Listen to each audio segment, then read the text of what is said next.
I'm just going to do a quick review and a tour of my Bass Tracker Classic. It's a 2020 model. The boat is in the 16-foot category. The actual boat is 16 foot 8 inches, I believe. So up at the bow of the boat, I got two units. I've got a Garmin, it's a 9-inch. I also have a Helix 7 Humminbird. That's really just, so I can use all the functions of my trolling motor. It pairs up, I can run GPS, I can spot lock, it can follow contours, it can run recorded trails that I've saved from previous runs, and I can save tons of them on there. Like I said, it's not really a function that I'm normally going to use.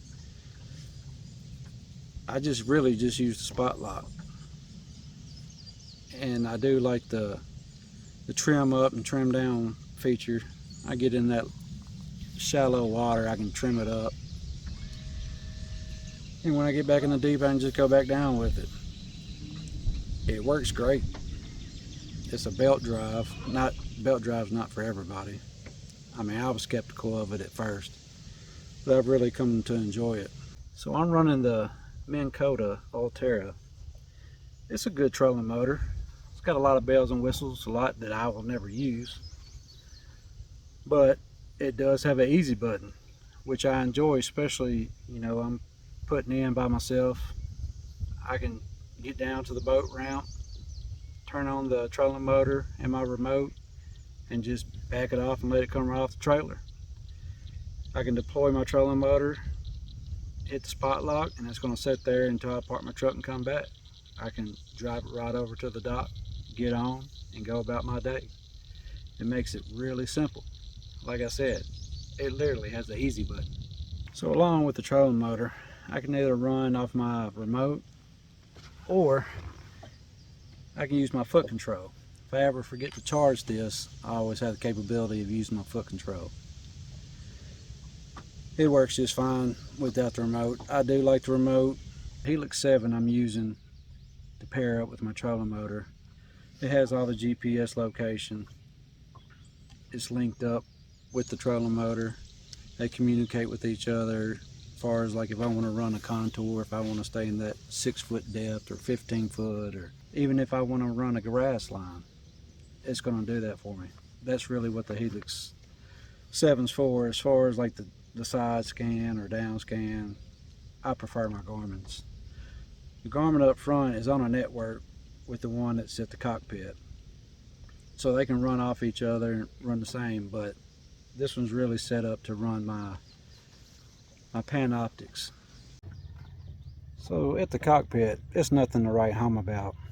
It's plain, but it's everything you need. Has a decent steering wheel. You have nav lights and accessory lights. You have your bilge pump, aerator. It's everything that you need. You do have a RPM gauge, so no gas gauge or mile per hour, but with your electronics, if you upgrade them, you can get all that in your electronics. I've had this boat loaded with gear with just me, full tank of gas. Now it's only a 6-gallon tank, but I get 33 miles an hour. It does pretty good. I mean, I'm not running big tournaments or anything, and I'm not racing to get to a spot, it's just pleasure fishing for me. You do have a little storage in this boat. I mean, it'll hold your bare necessities. I mean, I have all my tackle. I'm not a tackle junkie like some people, so I have just what I need. So my number one complaint on this Tracker Classic is this piece of crap right here. Every time I go to step off the deck, I barely bump this and it falls. I've tripped up several times. I thought I was going to flip out the boat one day with this stupid thing. And a lot of people eliminate this when they do a deck extension, and that may be something that I do in the future. So this is really just a budget boat. I mean, it's your entry boat. The price, I believe, the boat now the XL models, I think they're going $15,000, $16,000. I may be wrong. Leave a comment if you know the price. But there's not that much difference between my 2020 Classic model and the 2024s. I mean, the layout is exactly the same. You still have the same storage space, the same live well, the same deck, seats. Nothing's changed. But I mean, it does everything that I need to do. It's a winning package. The price point's there. You know, not everybody's wanting to spend 80 to 100,000 K on a bass boat. I mean, even the aluminum boats, like you look at Ranger or Express, just to get into an 18-foot aluminum boat, I mean, you're already at 50 grand. You can get this boat under 20K. So this will get you out on the water and off the bank. I mean, the boat does fine for me. I enjoy it. I mean, it don't have the biggest casting deck, but I mean, that's something that you can upgrade later. It does fine for me. The boat is pretty stable to have a 77-inch beam. I can stand on one side and fish. You know, it's going to move just a little bit, but not a whole lot. Nothing that's going to make you feel uncomfortable. So if you're interested in the boat, it comes with a Lowrance fish finder. It's not the best. I mean, just like the boat, it's entry-level electronics. And I believe it comes with a 45 thrust Minn Kota. It'll get the job done. Both of them will get the job done. With the Lowrance, I mean, you'll have your depth and your water temp, and you'll be able to see some structure offshore. So I mean, for the most part during spring, you're just going to beat the bank anyway for bass fishing. And that's just something you can upgrade as you go. Not everybody's going to have theirs upgraded the way that I do. Some things I kind of want to change myself. I'd like to do the extended deck.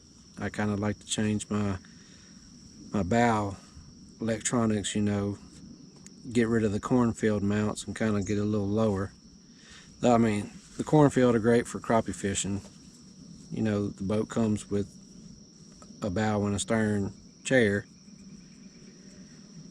and those electronics work fine if I was crappie fishing, but I prefer bass. For what this boat is and the price point, it's hard to beat. It's going to get you off the bank, on the water. You've got a casting deck, you can stand and cast, you can carry a friend. You know, you got a nice back deck as well. It's going to get everything done. Guys, if you're considering getting one of these bass trackers and it hits the check marks on your list on everything, go for it. It's a great boat. I have no complaints. I mean, other than the hatch up front being my only complaint. The boat trailers well, it drives good, it's easy to maneuver. I mean, it's a great boat. Highly suggested. Well guys, that's going to do it for me. I'll catch you on the next one.